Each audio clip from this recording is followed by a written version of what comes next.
ఒకవేళ నిన్ను కనికరిస్తే దేవుడు నన్ను కనికరిస్తాడు. నేను ఒకవేళ నిన్ను కనికరించాననుకో దేవుడు నన్ను కనికరిస్తాడు. ఒకవేళ నేను నిన్ను కనికరించకపోతే దేవుడు నన్ను సింపుల్ సింపుల్. దేవుడు మనసు అలా ఉంటుందా అని దానికి ఇంకా ఆర్గ్యుమెంట్ అక్కర్లా, దానికి అన్ని ఆర్గ్యుమెంట్ ఉండవు. కనికరం గలవారు ధన్యులు, వారు కనికరింపబడతారు. కనికరం లేని వారు శాపగ్రస్తులు, వారు కనికరము పొందారు. ఇది మనం అర్థం చేసుకోవాలి. కనికరం లేని వారు శాపగ్రస్తులు, దాని ఎగ్జాక్ట్ ఆపోజిట్, రాయబడిన మాటకు ఎగ్జాక్ట్ ఆపోజిట్.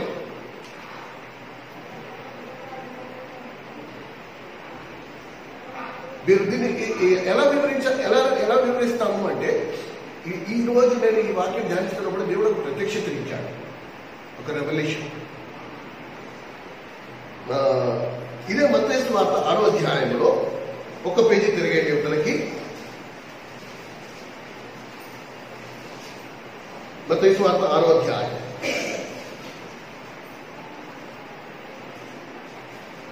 15వ వచనం. మీరు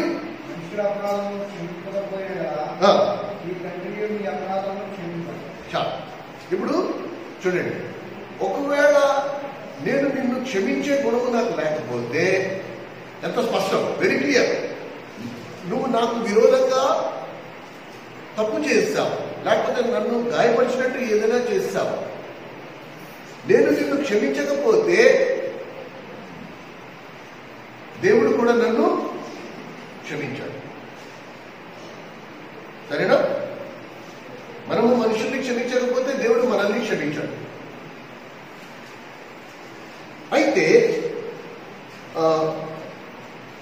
దేవుని దగ్గరికి వచ్చిన వారు ఎప్పుడైతే తమ పాపములను ఒప్పుకున్న తర్వాత కూడా చాలా మంది క్రైస్తవులు, ఎంత దౌర్భాగ్యమైన పరిస్థితి చూడండి, దేవుని ఇచ్చిన పాపక్షమాపణను కానీ దేవునితో సహవాసాన్ని కానీ అనుభవించలేని దౌర్భాగ్య స్థితి. They can not enjoy the forgiveness of Lord. దేవుని సహవాసాన్ని వాళ్ళు అనుభవించలేదు.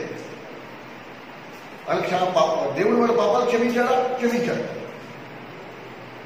ఆ పాప క్షమాపణ వాళ్ళు అనుభవిస్తున్నారా? లేదు. ఎవరి పాపాలు క్షమించబడ్డాయో వాళ్ళు దేవునితో సహవాసంలోకి వస్తున్నారు. ఎందుకంటే దేవుడు పాపములతో సహవాసం చేయలేడు కనుక దేవుని దగ్గరికి వచ్చిన వారు తన పాపములను ఒప్పుకున్న తర్వాత దేవుడు వెంటనే వాళ్ళ పాపాలు క్షమించి వారు దేవుని సన్నిధిలోకి వచ్చేస్తారు, దేవునితో సహవాసంలోకి వచ్చారు. కానీ అలా వచ్చినా కూడా వాళ్ళు దేవుని సహవాసాన్ని అనుభవించలేకపోతున్నారు.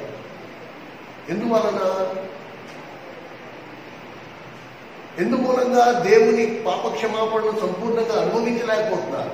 ఎందువలన దేవునితో సహవాసాన్ని అనుభవించలేకపోతున్నారు. అందుకే దేవుని మందిరానికి వస్తున్నారు, కానీ వాళ్ళలో ఏ మార్పు లేదు, ఏ చలనం లేదు, ఏమీ లేదు. రావడం వెళ్ళం. ఎందుకు అలాగా? అదే సమయంలో కొద్దిమంది అద్భుతం, దేవుడు ఇవాళ నాలో నూతన కార్యం చేశాడు, ఈరోజు నేను దేవుని సన్నిధిని అనుభవించాను, ఇవాళ నేను దేవుని మందిరంలో దేవుడిని కలుసుకోగలిగాను, దేవుని స్వరం నాకు స్పష్టంగా వినబడింది. ఇలాగెందుకు కొంతమంది ఇలా సాక్ష్యం ఎందుకు చెప్తున్నారు, కొంతమంది అసలు ఏమీ లేదు చెప్పడానికి. ఎందుకు అలా? వై? Very simple fact. ఒక్క చిన్న లోపం క్షమించే గుణం లేక. నేనేమో 1 యోహాను 1:7, 1:9 ప్రకారంగా నా పాపము నేను ఒప్పుకున్నాను, ఆయన కడిగేశాడు, క్షమించాడని నేను అనుకుంటున్నాను.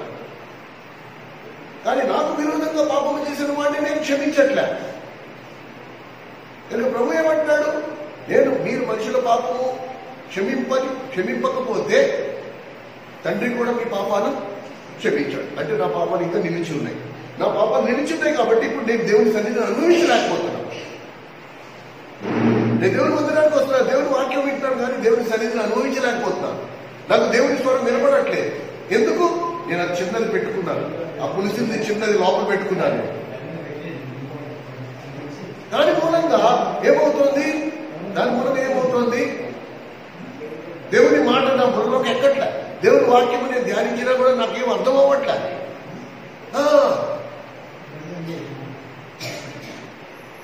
ఇది పెద్ద సమస్య. కనుక ఈ వాక్యం ధ్యానిస్తున్నప్పుడు దేవుడు ఒక ప్రత్యక్షణ ఇచ్చాడు. ఆ మాట ఏంటంటే బైబిల్ ఏం రాస్తుంది, మనుషులు మీకు ఏమేమి చెయ్యాలని మీరు కోరుదురో మీరు వారికి అలాగే చెయ్యుడి. ఇది నాణ్యానికి ఒక వైపు. నాణ్యానికి రెండో వైపు, దేవుడు మీకు ఏమేమి చేయాలని మీరు కోరుదురో మీరు దేవునికి అలా చేయండి.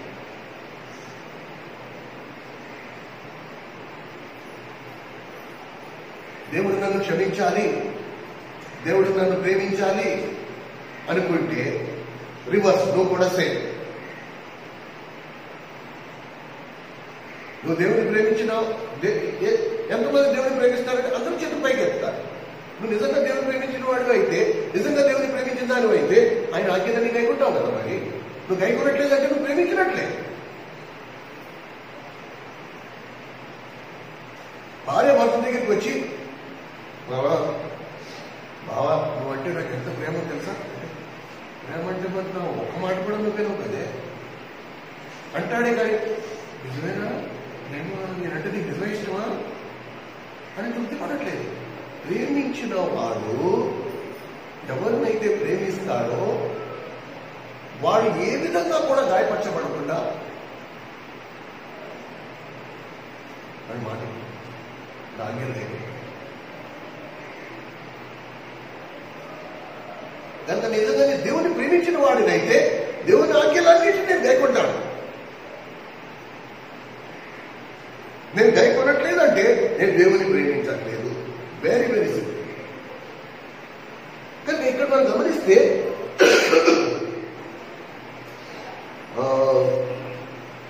మత్తయి సువార్త 6వ అధ్యాయం 15వ వచనం, మనుషుల అపరాధములను క్షమింపకపోయినా ఈ తండ్రి యొక్క అపరాధములను క్షమించండి.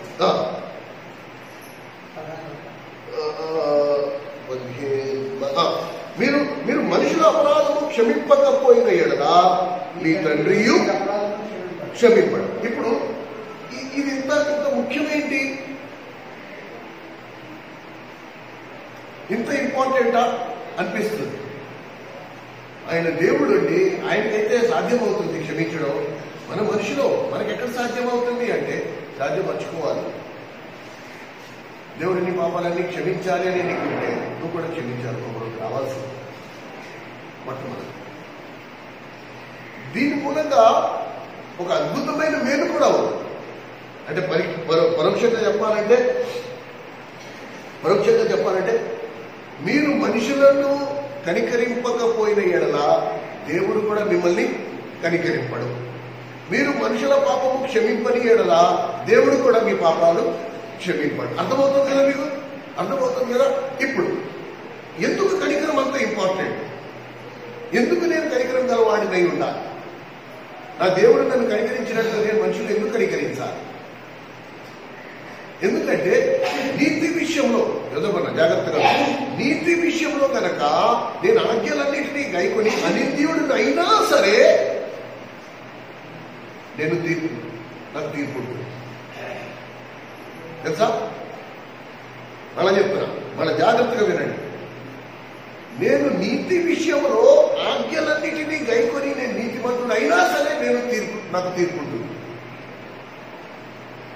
యాకోబు పత్రిక 2వ అధ్యాయం, యాకోబు పత్రిక 2వ అధ్యాయం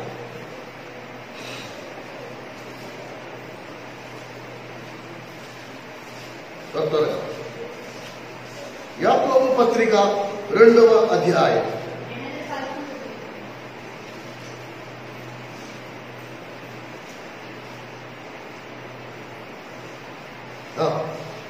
యాకోబు పత్రిక 2వ అధ్యాయం. ఇందులో మీరు గమనించగలరు 10వ వచనం, ఎవడైనను ధర్మశాస్త్రమంతయు గైకొనియు ఒక్క ఆజ్ఞ విషయంలో, అది అండర్లైన్ చేసుకోండి, ఎవడైనాను ధర్మశాస్త్రం అంతయు గైకొనియు ఒక్క ఆజ్ఞ విషయంలో తప్పిపోయిన ఎడల ఆజ్ఞల అన్నిటి విషయంలో అపరాధి అగును. అర్థమవుతుందా మీకు? ఇక్కడ మునిగితే అక్కడ తేల్తాం, ఇక్కడ మునిగితే అక్కడ తేల్తాం అనేస్తారు జనం. ఏమండి, ఎవడైనాను ధర్మశాస్త్రంలో అంటే బైబిల్లో రాసిన ఆజ్ఞలన్నిటినీ గైకొని ఒక్క ఆజ్ఞలో తప్పిపోతే తాను గైకొనిన ఆజ్ఞలన్ని విషయంలో కూడా తప్పిపోయినట్టుగా లెక్కించబడతాడే గాని ఓన్లీ 90 మార్కులు వచ్చాడు కదా పాస్ అయిపోతాడు అనడానికి లేదు. 100లో 90 ఆజ్ఞలు గైకొన్నాడు కదా పర్లేదు నేను లోపల తీసుకుందాం అనేది ఉండదు. నువ్వు 99 ఆజ్ఞలు గైకొని ఒక్క ఆజ్ఞలో తప్పిపోతే మిగతా 100 ఆజ్ఞలలో తప్పిపోయిన వాడిగా లెక్కించబడతావు కానీ 99 ఆజ్ఞలు పాటించి ఒక్క ఆజ్ఞలో నువ్వు తప్పిపోయావని మాట ఉండదు. అయితే ఒక అద్భుతమైన మాట ఇది. దయచేసి అందరూ మీ బైబిల్లో అండర్లైన్ చేసుకోండి, గుర్తుపెట్టుకోండి. ఇది మన హృదయంలో శాశ్వతంగా ముద్రించబడాలి. 13వ వచనం కనికరము చూపని వాడు కనికరము లేని తీర్పు కనికరము తీర్పును మించి అతిశయపడును. ఈ మాట నేను వివరంగా చెప్తా. కనికరము లేని వాడు కనికరము లేని తీర్పు పొందుతాడు. అంటే కఠినమైన తీర్పు పొందుతాడు. ఎందుకు? నువ్వు కనికరింపలేవు కాబట్టి. నువ్వు నీకు మిగతా వారి మీద నీ కనికరం కలగలే, నీకు మిగతా వారి మీద జాలి కలిగిన హృదయం కలగలే, నువ్వు మిగతా వారిని క్షమించే మనస్తత్వం నీకు లేదు కాబట్టి తీర్పులో నీకు అత్యంత కఠినమైన తీర్పు తీర్చబడు. కనికరము లేని తీర్పు, అందులో దేవునికి జాలి ఉండదు నీ మీద. కానీ అత్యంత ముఖ్యమైన అంశం కనికరము తీర్పును మించి. ఈ మాట ఎలాగ అర్థం చేసుకోవాలి? రేపు నేను క్రీస్తు న్యాయపీఠం ఎదుర్కొన్నా నిలబడినప్పుడు నేను అపరాధిగా ఎంచబడ్డా. జాగ్రత్తగా వినండి. రేపు నేను క్రీస్తు న్యాయపీఠం ఎదుర్కొన్నా నిలబడినప్పుడు నేను అపరాధిగా ఎంచబడ్డా. కొన్ని ఆజ్ఞలు మీరటం వలన నేను అపరాధిగా ఎంచబడ్డా. తీర్పు కూడా నేను అపరాధిగా వచ్చేసింది. కానీ నేను మనుషులందరి ఎడల కనికరం పడినందున ఇప్పుడు దేవుని కనికరం ఆ తీర్పును కొట్టివేస్తుంది.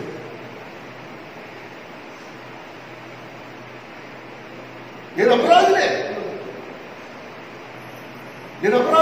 నరక శిక్షకు పాత్రుడే, అగ్నిగంధకాల్లో మండే గుండంలో పాల్పొందవలసిన వాడినే. కానీ భూమి మీద ఉండగా దేవుని ఆజ్ఞ ప్రకారం, దేవుని ఆజ్ఞ మేరకు నేను మనుషులందరి ఎడల కనికరం చూపటం వలన ఇప్పుడు దేవుని కనికరము నా మీద ఉంది కాబట్టి దేవుని ఆ కనికరము తీర్పు మీద అతిశయపడుతుంది. కాబట్టి ఇప్పుడు ఏం చేస్తుంది? దేవుని కనికరము ఆ తీర్పును కొట్టివేస్తుంది. అందుకే నేను మాట చెప్పాను, అందరి ఎడల కనికరం, జాలిగల హృదయం, చోటిచ్చే హృదయం, చేర్చుకునే మనస్సు వెరీ ఇంపార్టెంట్, చాలా ముఖ్యమండి. ఏ మంచితనం ఉందని దేవుడు నన్ను చేర్చుకున్నాడు, ఏ త్యాగాలు చేసావని దేవుడు నాకు చోటిచ్చాడు, ఏముందని దేవుడు నన్ను ప్రేమించాడు, ఎందుకు దేవుడు నన్ను కనికరించాడు, ఏం చేసామని దేవుడు నన్ను కనికరించాడు? ఏమీ లేదు. అలాంటప్పుడు నేను తోటి వారిని కనికరించే విషయంలో, తోటి వారి మీద జాలి చూపించే విషయంలో, తోటి వారి మీద ప్రేమ చూపించే విషయంలో ఎందుకు ఇన్ని ఆటంకాలు, ఎందుకు ఇన్ని లెక్కలు?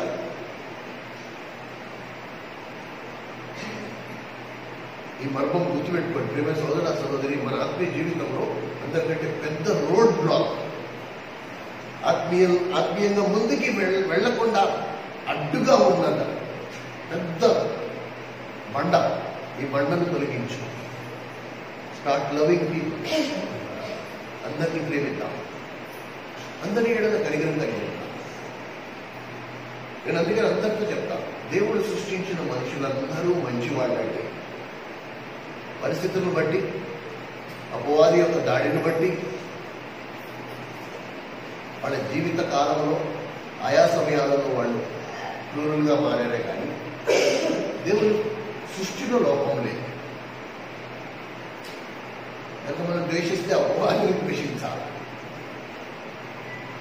మనుషుల్నే కాదు. This is very important. ఇది మనం గుర్తుంచుకోవాలి. ఇదే యాకోబు పత్రిక 5వ అధ్యాయంలో మీరు గమనిస్తే ఒక్క పేజీ తిరిగేది. యాకోబు పత్రిక 5వ అధ్యాయంలో మీరు గమనించండి 15-16 వచనాలు. ఆరోగ్య స్వస్థపరచును. ప్రభు అతని లేపును. అతడు పాపములు చేసిన వాడైతే పాప క్షమాపణ పొందును. మీ పాపములలో ఒప్పుకుని మీరు స్వస్థత పొందినట్లు ఒకరికొరకు ఒకరు ప్రార్థన చేయండి. నీతి మంత్రి విజ్ఞాపన మనపూర్వకమైనది, బహుబలమైనది. నేను మళ్ళీ నీతిమంతుడిని నేను ఎప్పుడవుతాను, అనింద్యుడిని ఎప్పుడవుతాను? ఎప్పుడైతే నేను అందరినీ ప్రేమించే విషయంలో నాకు అందరి ఏడలా దేవుని ప్రేమ లేకుండా నేను ఎంత ప్రార్థన చేసినా అది నీతిమంతుని ప్రార్థన కాదు. నేను అనింద్యుడిని కాదు. నేను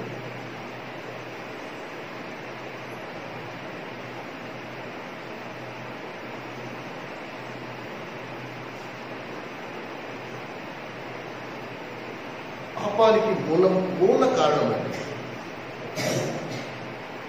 పాపానికి మూల కారణం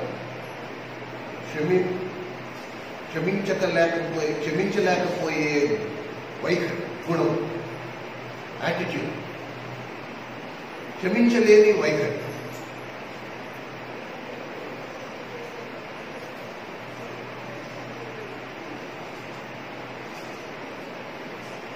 చాలా ముఖ్యమండి. అదొకే ఒక కారణం.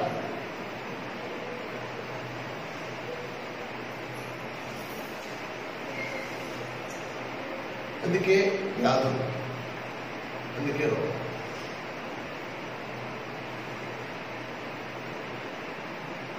ఒకవేళ నువ్వు ఎప్పుడు కూడా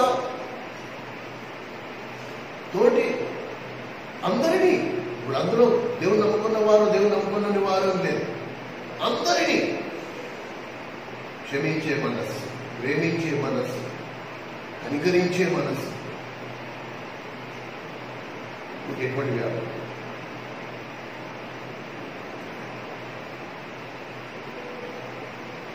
అందుకని హృదయాన్ని నిర్మలంగా పెట్టుకోండి, పరిశుద్ధంగా పెట్టుకోండి. ఎప్పుడు పరిశుద్ధ ఎన్ని వచ్చిన అన్ని లింక్, అన్నిటి ఒకదానికి ఒకటి లింక్ ఎలా ఉందో చెప్పు. హృదయం పరిశుద్ధంగా ఎప్పుడు ఉంటుంది? హృదయం పరిశుద్ధతలో ఎప్పుడు స్థిరపడుతుంది? ఎప్పుడు నేను యాకోబు పత్రిక ఇందాక పెట్టాను, ఎప్పుడైతే నేను అందరి ఏడల ప్రేమ కలిగి ఉంటాను, ఎప్పుడు నా హృదయాన్ని దేవుని ప్రేమతో నింపేసుకుంటాను,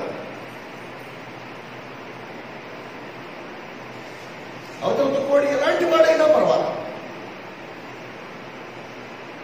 అని క్షమించేది. ప్రభు అన్నాడు,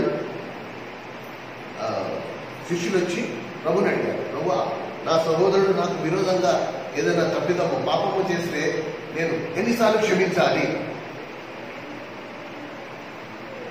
ఎన్నిసార్లు క్షమించాలి అంటే మత్తయి సువార్త 18వ అధ్యాయం, మత్తయి సువార్త 18వ అధ్యాయం.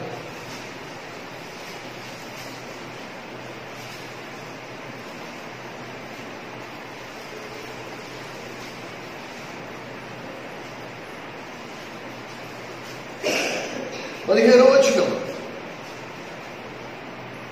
19వ పేజీలో ఉంది, కొత్త నిబంధన 19వ పేజీలో.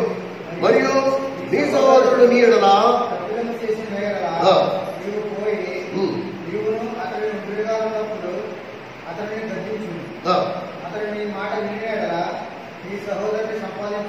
అని చెప్తూ కింద 21వ వచనం దగ్గరికి వచ్చినప్పటికీ ఏమంటాడు? ఆ సమయమున ప్రభువా నా సహోదరుడు నా ఎడల తప్పు చేసిన కదా ఉమ్, నేను ఎన్ని మార్లు అతను క్షమించుకోలేను ఉమ్, 7 మార్లు వచ్చుగా అని అడిగింది. ఆ, అందుకు యేసు అతనితో ఇట్లనండి, ఉమ్. 7 మార్లు మట్టుకే కాదు 77 మార్లు మట్టుగా నేను చెప్తున్నాను. అంటే 70 ఇంటూ 7, 70ని 7తో గుణిస్తే 490 సార్లు. అంటే అసలు పేపర్ అడిగిన ప్రశ్న ఎలా ఉంది తెలుసా? అవన్నీ రాస్తే బైబిల్ ఇంత పెద్ద బైబిల్ అయిపోతుంది. ప్రభువా నా సహోదరుడు నాకు విరోధంగా పాపము చేస్తే నేను క్షమించాలా అంటే క్షమించాలి. మళ్ళా అదే పాపం మళ్ళీ చేస్తే క్షమించాలి. అదే పాపం మళ్ళీ చేస్తే క్షమించాలి. అదే పాపం మళ్ళీ చేస్తే క్షమించాలి. ఇలా అడుగుతానే పోతుంటే దేవుడు అన్నాడు ఆగాను, నీ డౌట్ నేను ఒకేసారి క్లియర్ చేసేస్తా. ఏమన్నాడంటే 70 ఇంటూ 7, 70 ఇంటూ 7, 490 సార్లు. ఇది ఎప్పుడు? ఒక రోజులో 24 గంటల్లో. 24 గంటల్లో నీ సహోదరుడు నీకు విరోధంగా పాపము చేస్తే నువ్వు 470 సార్లు క్షమించాలి.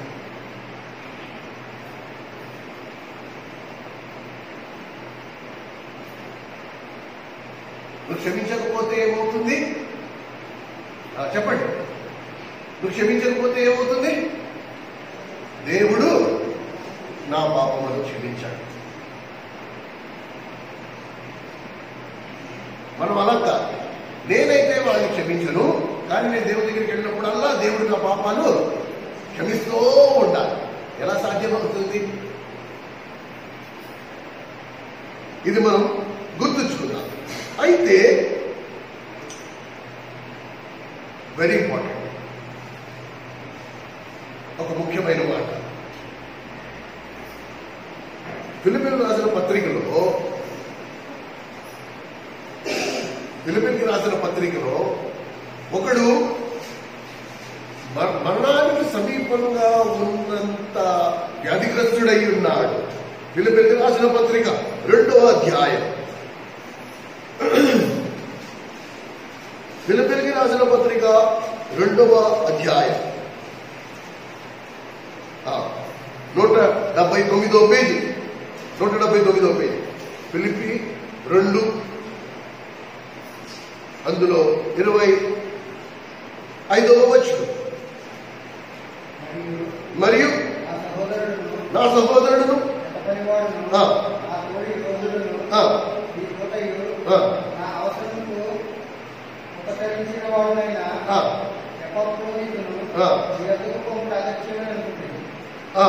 అని చెప్పి మీరు వింటుడు కనుక అతను మిమ్మల్ని అందరినీ చూడ మీకు అపేక్ష గలవాడై విచారపడుతున్నాడు. నిజముగా అతను రోగి అయి సావునకు సిద్ధమయ్యను గాని దేవుడు అతనికి కనికరించింది. అది అండర్లైన్ చేస్తాం. దేవుడు అతన్ని కనికరించాను. కనుక చావుకు సమీపంగా ఉన్నవాడు స్వతత ఎలా పొందాడు? దేవుడు అతన్ని కనికరించాడు. కాబట్టి ఎందుకు కనికరించి ఉంటాడు? ఎందుకంటే చావుకు సమీపంగా ఉన్నవాడు అనేకులను కనికరించి ఉండటం వలన.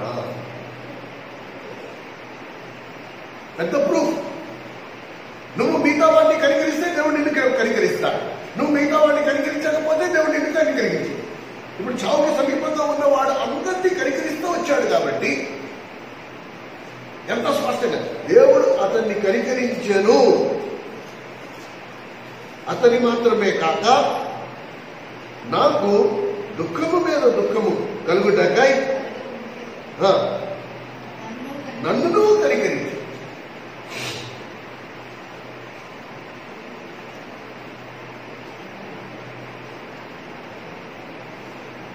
కనుక ఇప్పుడు చెప్పండి, స్వస్థత అనే దానికి నిర్వచనం ఏంటి? స్వస్థత అనే దానికి నిర్వచనం ఏంటి? దేవుడు నన్ను స్వస్థపరిచాడు అంటే దాన్ని ఎలా చెప్పాలి? దేవుడు నన్ను కనికరించాడు. సింపుల్.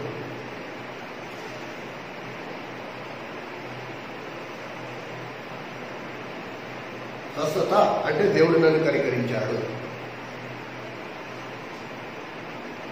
ఇది చాలా ముఖ్యమైన మర్మం అండి, మనం అర్థం చేసుకోవాలి. అలాగే బైబిల్లో ఇలా మనం ధ్యానించుకోకపోతే ఎన్నో ఉన్నాయి. మత్తయి సువార్త 15వ అధ్యాయంలో ఒకరికి 15 ఎన్నో దీనాలు అచ్చున్నాడు. మీరు 15వ అధ్యాయం మీరు గమనించే 18వ అధ్యాయం మీరు ఇంటికి వెళ్ళాక చూడండి. 18వ అధ్యాయంలో అది 15 సంవత్సరాల జీతం, 15 సంవత్సరాల జీతం అచ్చుండగా బాబు నేను కట్టుకోలేను అంటే రుణమాఫీ చేసేశాడు. అంటే కనికరించాడు, క్షమించలేదు, నువ్వు కట్టక్కర్లేదు, నీ రుణాన్ని నేను కొట్టేస్తానన్నాడు. బయటికి వెళ్ళిన తర్వాత వీడికి అప్పున్నవాడు 3 నెలల జీతం అప్పున్నాడు. అంటే వాడు తీసుకున్న అప్పు 3 నెలల జీతంతో సమానం. వీడు 15 సంవత్సరాల జీతం ఎవడో అప్పుంటే వీడికి 3 నెలల జీతం ఎవడో అప్పున్నాడు. ఈ 15 సంవత్సరాల జీతం అప్పున్న వీడు లోపల కనికరింపబడి ఆ అప్పు కొట్టివేయబడగా ఆ ఇంటి నుంచి బయటికి రాగానే వాడు ఎదురొచ్చాడు. ఇగో వీడు నాకు డబ్బులు ఇవ్వాలి, ఎంత 3 నెలల జీతం నాకు డబ్బులు ఇవ్వాలి. వాడి దగ్గరికి వెళ్ళి వాడు ఫిల్ట్ అట్టుకున్నాడు. నువ్వు నాకు 3 నెలల జీతం అంటే బాబు నన్ను కనికరించిన ఆయన, నా పరిస్థితి ఏం బాగాలేదు అంటే, ఏంటి నిన్ను నేను కనికరించాలా? 3 నెలల జీతం డబ్బులు నీ దగ్గర పెట్టుకుని నువ్వు కనికరించాలా నన్ను అనగానే గొప్ప ఎవడో వెళ్ళి లోపల ఉన్న వాడితో చెప్పాట, అయ్యా రాజా ఒక మాట ఆ మాట తింటాం. మత్తయి సువార్త 18వ అధ్యాయం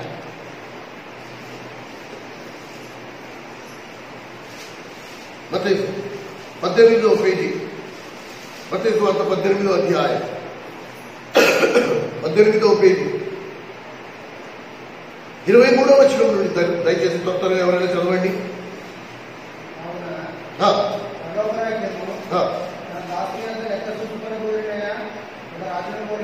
పోలి ఉండి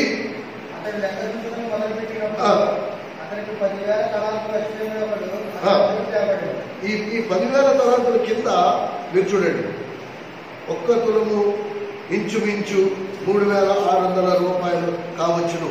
ఇది 15 సంవత్సరాల జీతం అనుకుందాం. సరే చదవండి త్వరగా.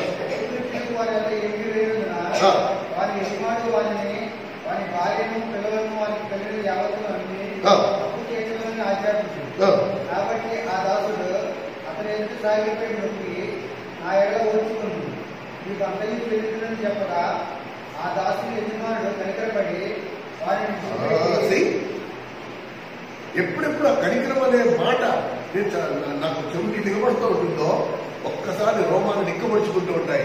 అయ్యో ప్రభా, ఇన్ని రోజులు నేనెంత మూర్ఖంగా ఉంటేనే.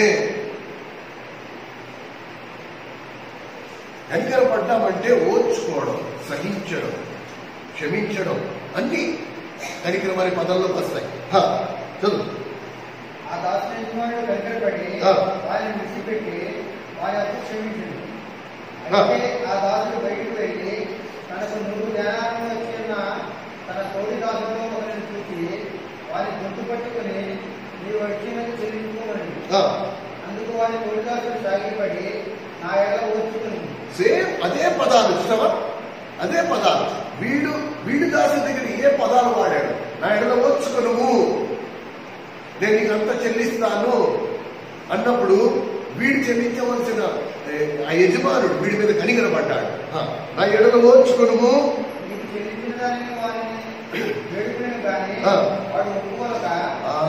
అంటే పరోక్షంగా ఏంటి? వాడు కనికరింపక వాడు చెల్లించిన వరకు వారిని చర్చలో వేడి కాగా వారి తోడిదాసులు జరిగింది చూసి మిక్కిలి దుఃఖపడి వచ్చి జరిగినది తన యజమానుడికి వివరంగా చెప్పింది. అప్పుడు వారి యజమానుడు వారిని పిలిపించి, పెద్దదాసుడా, నువ్వు నన్ను వేడుకుంటూ కనుక ఈ అప్పటిని క్షమించింది. నేను నిన్ను కరుణించే ప్రకారం నీవు నీ తోడిదాసుని కరుణించవలసింది కదా అని వారికి చెప్పింది. అందుచేత వారి యజమానుడు కోపపడి తన దక్షిణాన్ని చెల్లించే వరకు బాధపరిచి వారికి వారిని అప్పగించింది. మీలో ప్రతివాడు తన సహోదరుని హృదయపూర్వకంగా క్షమించని ఎడల నా పరలోకపు తండ్రి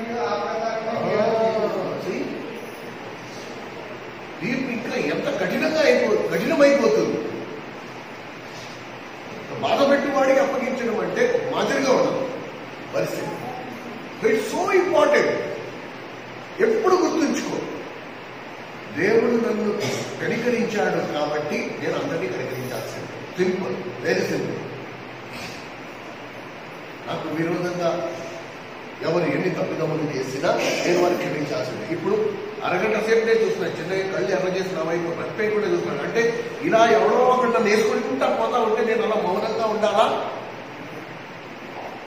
అలా క్షమిస్తూనే ఉండాలా? కరెక్ట్. ఆ క్వశ్చన్ నాకు కూడా వచ్చింది. ఇలా క్షమించుకుంటా పోతే వాడు వేసుకుంటా పోతానే ఉంటాడు. వాటన్నిటినీ భరించాలా? నన్ను బాధ పెడుతూనే ఉంటాడు, నన్ను వచ్చి దవడ మీద కొట్టిపోతూనే ఉంటాడు. నేను క్షమిస్తూనే ఉండాలా? అంటే 1 కొరింథీ 10:13లో దేవుడు వాగ్దానం ఇచ్చాడు, మీరు సహింపనంత శోధన నీకు నేను అనుమతించను. ఒకవేళ మీరు అలాంటి శోధన పరిస్థితి వచ్చినా తప్పించుకునే మార్గము నేను మీకు చూపిస్తా. ఒకటి, నంబర్ 1. ఇప్పుడు అసలైన విషయం చెప్తా. ఇలా బాధ పెడుతూ ఉన్నా కూడా నేను క్షమిస్తూనే ఉండాలా అంటే దేవుడు ఆజ్ఞ ప్రకారం నేను క్షమిస్తూ ఉంటాను. కానీ దేవుడు చూస్తూ ఊరుకోడు.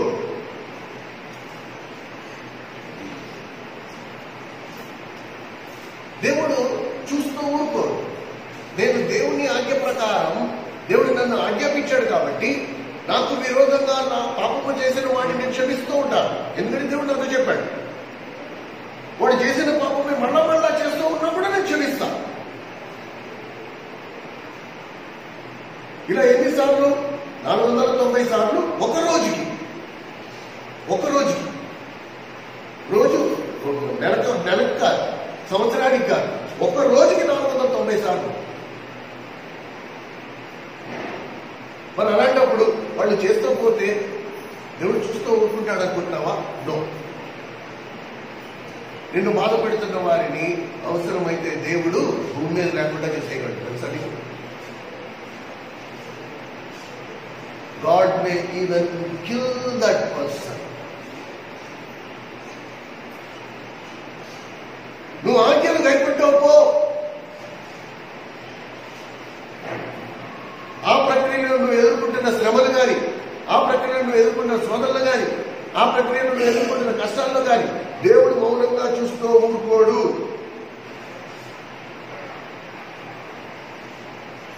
నిన్ను బాధ పెట్టేవాడిని దేవుడు ఊరికే వదిలేడు.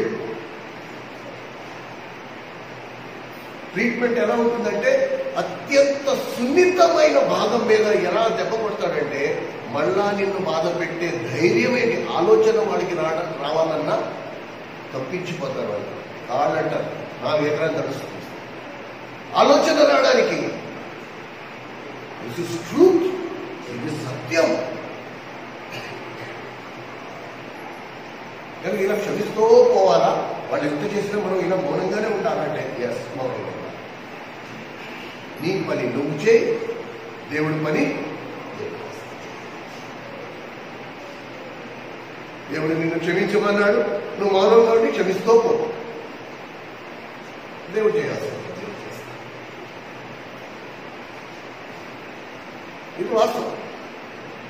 సామాజికంగా మనం చూస్తే అలాగే మనం మౌనంగా ఉన్నామంటే మనం బలహీనంగా అనుకుని ఇంకా తెచ్చిపోతారా అని సమాజంలో మాట్లాడతారు. కానీ క్రైస్తవులకు అది తగదు.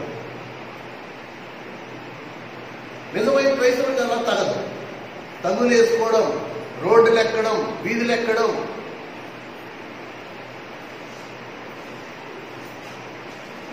ఇది క్రైస్తవుడికి తగదు. నో, దేవుడు అలా చేయమని చెప్పాలి. అయినా మనం క్షమిస్తకపోతే వాడు అడ్వాంటేజ్ తీసుకుంటాడేమో, మన బలహీనతను క్యాష్ చేసుకుంటాడేమో. వీడు మనం ఏందన్నా వాళ్ళు ఏమనుకో, చూడు కావాలంటే నేను వాడిని అని చూపిస్తాను నీకు అని కూడా హేళన చేసేవాడు చాలా మంది ఉంటారు. మన ప్రభు కొరకు నిలబడాలి. అప్పుడు నేను బాధించేవాడిని ప్రభు ఒక్క చూపు చూశాడంటే ఎలా ఉంటుందో తెలుసా? మాదిరిగా ఉండదు, ఒక మాదిరిగా ఉండదండి. అంటే నువ్వు బలహీనుడు వరకు ఎప్పుడు ప్రభువు నందు నీకంటే బలవంతుడు ఎవరు లేరు.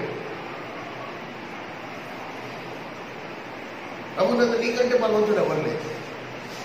మనం ఏమి చేయక్కర్లేదు. కనికరపడ్డం, ప్రభు వీళ్ళు ఏం చేస్తున్నారు వీళ్ళకి తెలియదు, వీళ్ళని క్షమించి ఆయనకి మేకులు కొట్టి సిలువేసిన వారి గురించే ప్రభు మాట్లాడతాడు. కనుక మనం ఏం నేర్చుకోవాలా? వాళ్ళు ఏం చేస్తారో మనకి తెలియదు, పరీక్ష నుంచి నువ్వు ఆ ప్రార్థన చేయించాలి, నాకు మంది మీరే ప్రభు చూసుకుంటాడు. ఫలితాలు నువ్వు చూస్తే అమ్మ బాబాయ్ దేవుడు కోపం వస్తే ఇంత తీవ్రంగా ఉంటుందా అని నువ్వే మళ్ళీ బాధపడతావు. అయ్యో ప్రభు నేను అనవసరంగా ఇంత ఘోరంగా దెబ్బ కొట్టానే. This is very important. ప్రతి సత్యం ఇంతవరకు నేను చెప్పింది మొత్తం లేఖనాల్లో స్పష్టంగా ఉన్నాయి. కేవలం మనం దాన్ని ఇంప్లిమెంటేషన్ మన జీవితాల్లో అనుకరణలోకి వచ్చేసింది అంటే దాని ప్రతిఫలాన్ని అనుభవిస్తాం. అనుసరించకపోతే ఉన్న చోట అది అలాగే ఉంటుంది. మన ఇంట్లో వస్తువు కొనుక్కుని వాడేమనుకో దాని ఉపయోగం ఉంటుంది, వాడకుండా తుడిచేసి షెల్ఫ్లో పెట్టామనుకో సంవత్సరానికి ఒకసారి దాన్ని తీయడం. చూడు ఇళ్లలో చూడు బిందులు గ్లాసులు అవన్నీ నేను చాలా మంది ఇళ్లలో చూశాను. అది సంవత్సరానికి ఒకసారి అటక నుంచి కింద తీస్తారు, దాన్ని శుభ్రంగా కడుగుతారు. ఒకరోజు ప్రత్యేక పండగలా ఉంటుంది. ఆ రోజు మొత్తం ఆ బిందులు గ్లాసులు అవన్నీ కడుగుతారు. దాన్ని అదేదో దాన్ని పొయ్యిలో బూడిద, ఆ బూడిదతో దాన్ని మొత్తం క్లీన్ చేస్తారు, తంతాలు వేస్తారు, మళ్ళీ పెడతారు.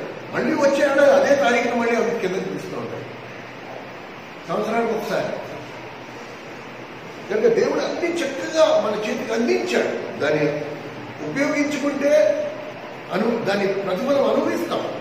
దేవునితో సహవాసం అవ్వని, దేవుని పాప క్షమాపణ నేను దాన్ని ప్రభు నా పాపాలు క్షమించాడు. అనుభవించావా? ఇప్పటికీ డౌటే, ఏమో పాపం అన్ని క్షమించడం లేదు, నాకు ఇప్పటికీ డౌటే. రోగం పూర్తిగా తగ్గిపోయిన వాడిని చూడు ఎలా ఉంటాడో, రోగం తగ్గిందో లేదో నిగ్రహం లేని వాడిని చూడు ఎలా ఉంటాడు. వాడిద్దరిని పక్క పక్కన పెట్టి చూడు. అలాగే పాపాలు పూర్తిగా క్షమించబడాయి అనే నిశ్చయం ఉన్న వాడి ముఖం చూడు, వాడి జీవితం చూడు. పాపాలు క్షమించబడ్డాయో లేదో డౌట్ ఉన్న వాడి జీవితం చూడు. ఖచ్చితంగా ఆ తేడా మీరు మీకు నాకు తెలుస్తుంది. ఎందుకు పాప క్షమాపణ అనుభవించలేకపోతున్నాం? ఎందుకు దేవుడితో సహవాసాన్ని నేను అనుభవించలేకపోతున్నానంటే నాలో ఉన్న లోపాన్ని నేను సరి చేసుకోవాలి. నాలో ఉన్న లోపాన్ని సరి చేసుకోవాలి. కనుక ఇది మనము గమనిక కలిగి ఉండాలి. ముగించే ముందు ఇంకొక లక్షణాన్ని మనం ధ్యానించి ప్రార్థన చేసుకుందాం. 5వ అధ్యాయం 8వ వచనం. మత్తయి సువార్త 5వ అధ్యాయం 8వ వచనం. హృదయ శుద్ధి గలవారు ధన్యులు, వారు దేవుణ్ణి చూచెదరు. హృదయ శుద్ధి గలవారు ధన్యులు, వారు దేవుణ్ణి చూచెదరు. ఇప్పుడు హృదయ శుద్ధి అంటే ఏంటి? నా హృదయం శుద్ధిగా ఉందా లేదా? ఇప్పుడు మనం దేవుడి దగ్గరికి ఎందుకు వచ్చాం? దేవుడిని చూడాలి, కళ్ళారా చూడాలి. ఇది అందరికీ కోరిక, అందరూ యేసుప్రభువుని చూడాలి.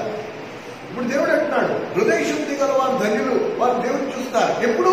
ఇప్పుడు. ఎప్పుడో కాదు, ఇప్పుడు. నువ్వు దేవుడిని చూడాలనుకుంటున్నావా?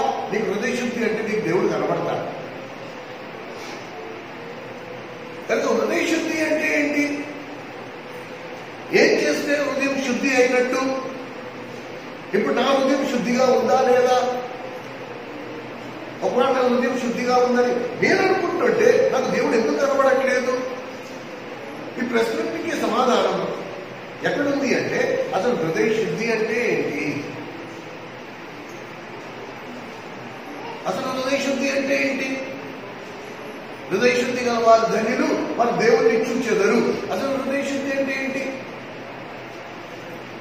అంటే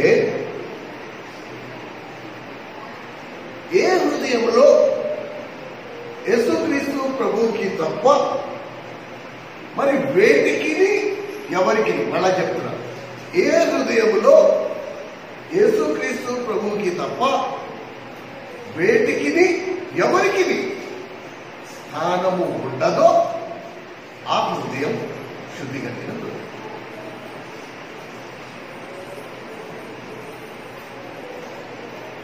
సరేనా? శిష్యత్వానికి పిలుపు,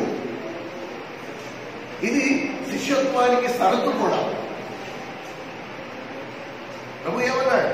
నా వెంట వచ్చువాడు తన తల్లిదండ్రులను, తన అన్నదమ్ములను, దానికంటే ముందు ఏమన్నాడు? నాకంటే ఎక్కువగా ఎవరినైనా ప్రేమిస్తే మీరు నాకు శిష్యులు కానే.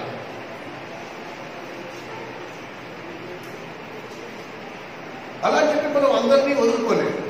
కరెక్ట్, వదులుకోమని దేవుడు కూడా చెప్పట్లే. ప్రభువు హృదయ శుద్ధి అనే మాటకు అర్థమేంటి? నా ఉద్యోగం ప్రభువుకి తప్ప ఎవరికి స్థానం ఉండదు అంటే మన పిల్లల మీద మగ్గు చంపేసుకోవాలా? ప్రేమ చంపేసుకుంటామా? కట్టుకున్న భార్య మీద ప్రేమ చంపేసుకుంటామా? భర్త మీద ప్రేమ చంపేసుకుంటామా? కాదే. కనుక ఎలా ఉండాలి హృదయ శుద్ధి? హృదయం దేవునితో ప్రభువుతో నింపుకోవడం అనేది ఎలా ఉండాలి అంటే, ఎలాగైతే పట్టపగలు సూర్యోదయం అయిన తర్వాత ఆకాశంలో రాత్రి పూట్ల మనకు కనబడే నక్షత్రాలు, చంద్రుడు మాయమైపోతాం. పట్టపగలు సూర్యుడు ఉదయించిన తర్వాత ఆకాశంలో సూర్యుడి కాంతి, సూర్యుడు తప్ప ఇక ఏది కనబడదు. అలాగే ప్రభువు విషయానికి వచ్చినప్పుడు నాకు ప్రభువు తప్ప ఇక ఎవ్వరూ కనబడకూడదు. దేవుడు అనే మాట వచ్చిన తర్వాత దేవుడు, దేవుని మందిరం, దేవుని సంఘం, వీటి తప్ప నాకు ఇంక ఏది కనబడకూడదు. నా పని, నా పొలం, నా ఉద్యోగం. ఆ పరిస్థితి వచ్చినప్పుడు, మళ్ళీ చెప్తున్నా, పరిస్థితి వచ్చినప్పుడు, అలా చెప్పి ఉద్యోగాలు మీ పొలాలు మానుకుని దేవుని మందిరంలో వచ్చి కూర్చోమని చెప్పట్లే. ఆ సమయం వచ్చినప్పుడు, దేవుడు అనే సమయం వచ్చినప్పుడు నాకు దేవుడు తప్ప ఇంకెవరు కనబడదు.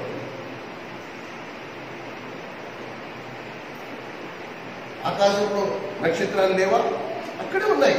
నిన్న రాత్రి ఎక్కడ ఉన్నాయో ఇవాళ రాత్రి కూడా అక్కడే ఉంటాయి. చీకటి పడిన తర్వాత చూడండి, ఆ నక్షత్రం అక్కడే ఉంటుంది.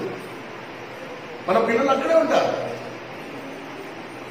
మన తోబుట్లు, రక్త సంబంధికులు, వీళ్ళందరూ అక్కడే ఉంటారు. కానీ ఎప్పుడైతే దేవునితో తోకంలోకి వచ్చారో వీళ్ళు ఎవ్వరూ నాకు కనబడరు. దేవుని విషయం దగ్గరికి వచ్చేటప్పటికి నేను వీళ్ళందరినీ లెక్క చేయను. నాకు దేవుడు ఒక్కడే ముఖ్యం.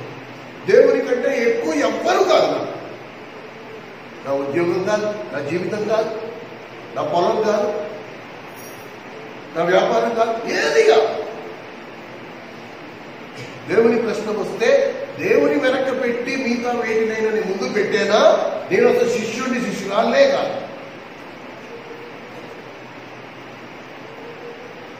నాకు ఆ హృదయ శుద్ధి లేకపోవడం వలన ఈ రోజు నాకు దేవుడు కనబడట్లేదు. ఎందుకంటే నాకు దేవుడి కంటే ప్రాధాన్యత కలిగి ఉన్నవి ఇంకా చాలా ఉన్నాయి. అందుకని నేను దేవుడిని చూడలేకపోతున్నాను. ఇది కూడా దేవుడు నీకు ఇచ్చిన, ఇట్స్ ఎ గిఫ్ట్, నీకు ఇచ్చిన బహుమానం. నన్ను నేను నీకు కనపరుచుకోవాలనుకుంటున్నాను. నీ కళ్ళుండి కూడా నువ్వు నన్ను చూడలేని దౌర్భాగ్య స్థితిలో ఉన్నావు. ఎందుకు? నాకంటే ఎక్కువ మిగతా వాటిని ప్రేమించటం వల్ల ఈరోజు నువ్వు నన్ను చూసే ధన్యతను కోల్పోయావు. హృదయ శుద్ధి గల వారు ధన్యులు, వారు దేవుణ్ణి చూచెదరు.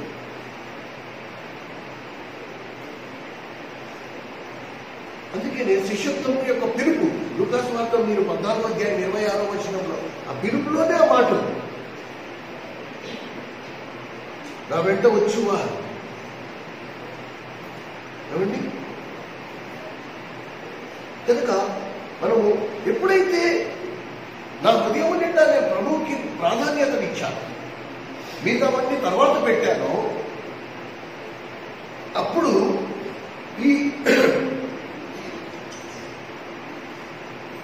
ఈ విషయం మీకు స్పష్టంగా చెప్తాను. అప్పుడు ఈ లోకములో నాకు అధికమైన ఆనందం, అధికమైన సంతోషం ఏది కలుగు చేయలేదండి.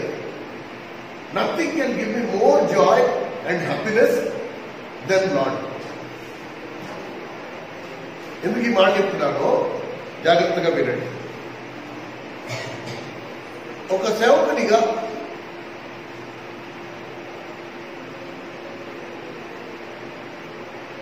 సపోజ్ నాకు ఎవరైనా ఒక గిఫ్ట్ ఇచ్చారు, సరేనా? ఎవరైనా నా చేతిలో డబ్బులు పెట్టారు,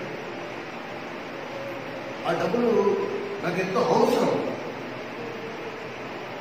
ఉదాహరణకి రేపు గ్యాస్ బండ, మంగళవారం గ్యాస్ బండ రావాలి, ఆ 930 రూపాయలు నా దగ్గర లేవు. ఈ లోపల ఎవరో యూజర్పన్నో లేకపోతే రామకృష్ణో లేకపోతే అర్థో ఎవరో నా చేతిలో 1000 రూపాయలు పెట్టారు. ఇప్పుడు నేను సంతోషించాలా? సంతోషించకూడదు.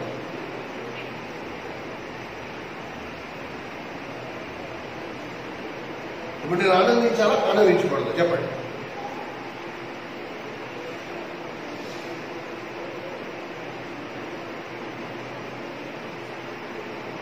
ఎంత ఈజీగా మనం మోసపోవచ్చు. అబ్బా ప్రభు, నువ్వు నన్ను ఎంత ప్రేమిస్తావా, నాకు ఎంత దగ్గరగా ఉన్నావా, గ్యాస్ బండికి డబ్బులు లేవని చెప్పి నువ్వు ఈ విధంగా గ్యాస్ బండి డబ్బులు నాకు పంపించావా, లేకపోతే నా అక్కని నువ్వు గుర్తించిన డబ్బులు పంపించావా?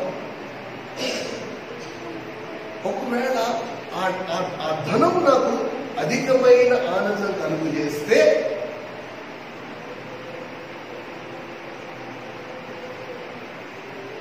నేను దేవుని ప్రేమించేస్తాను.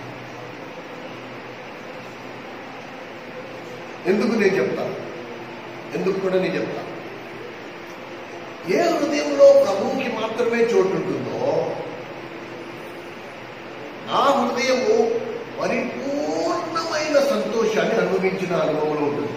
మీరు కీర్తనాకారుడు రాసినట్టు 16వ కీర్తన 11వ వచనంలో నీ సన్నిధిలో నిత్యమైన సుఖములు, సంపూర్ణ సంతోషం. సంపూర్ణ సంతోషం అంటే ఏ సంతోషం అంటే దానికంటే అధికమైనది ఏమీ లేదు.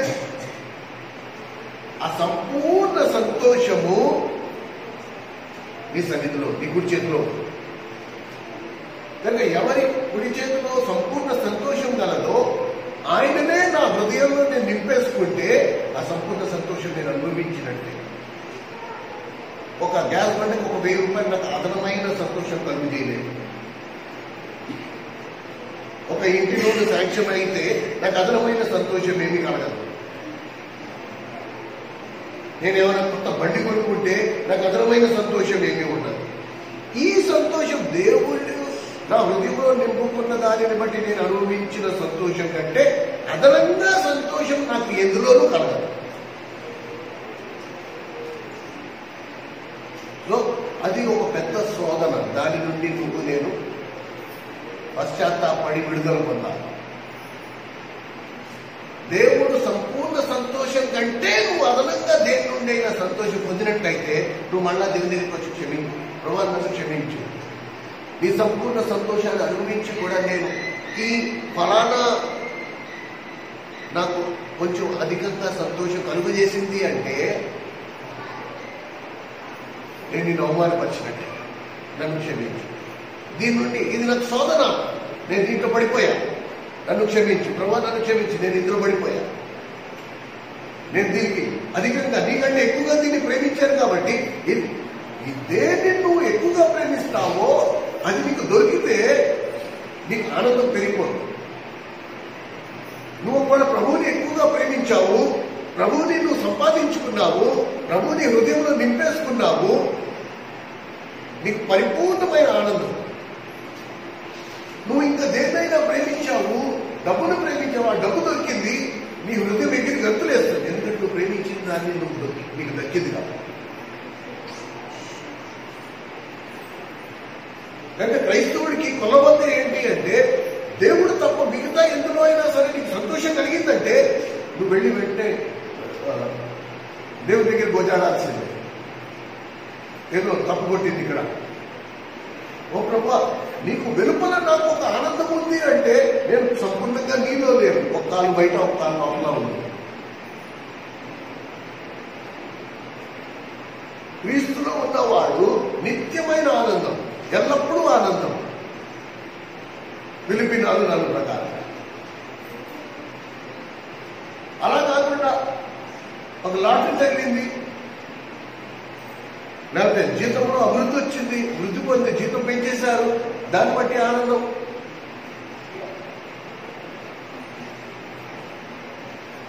లేకపోతే చౌకగా పొలం దొరికింది, చౌకగా ఇంటి స్థలం దొరికింది, లేకపోతే ఏదో లాభం సమకూడిన దానిని బట్టి నీవు తట్టుకోలేనంత ఆనందం నీకు ఉంది అంటే ప్రభువు మీద నీకున్న ప్రేమ విషయంలో మళ్ళీ చెక్ చేసుకోవాల్సింది. ఈ గమనిక మనందరం కలిగి ఉండాలి. కనుక దాదాపు 8 ఉండవలసిన లక్షణాలు మనం ధ్యానిస్తూ వచ్చాం. గుర్తుంచుకోండి, ఇది మర్చిపోవద్దు. వీటన్నిటిని మళ్ళీ మళ్ళీ ఇంటికి వెళ్ళాక ధ్యానించండి. ఖచ్చితంగా మీ ఆత్మీయ జీవితాలలో అద్భుతమైన మార్పులు మీరు కళ్ళారా చూడగలరు. ఒకవేళ మనస వాచ కర్మణ వాటిని మీరు అనుసరిస్తే, దాని చప్పున మీరు నడుచుకుంటే, దాని చప్పున మీరు చేస్తే దాని ప్రతిఫలం మీరు అనుభవిస్తారు. మీకు స్పష్టంగా కనబడుతుంది. దేవుడి సన్నిధిని అనుభవించాలా,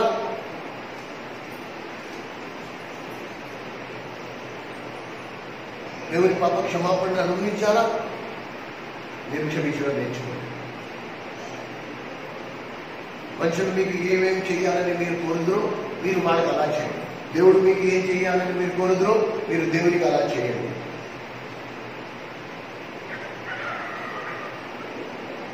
దేవుడు అదే అంటున్నాడు, నేను మీకు ఏం చేయాలని కోరుకుంటున్నారో మీరు మనుషులకి అలా చేయాలి.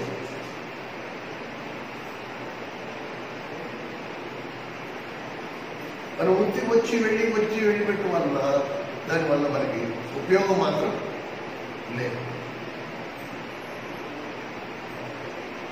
అర్థం చేసుకుంటే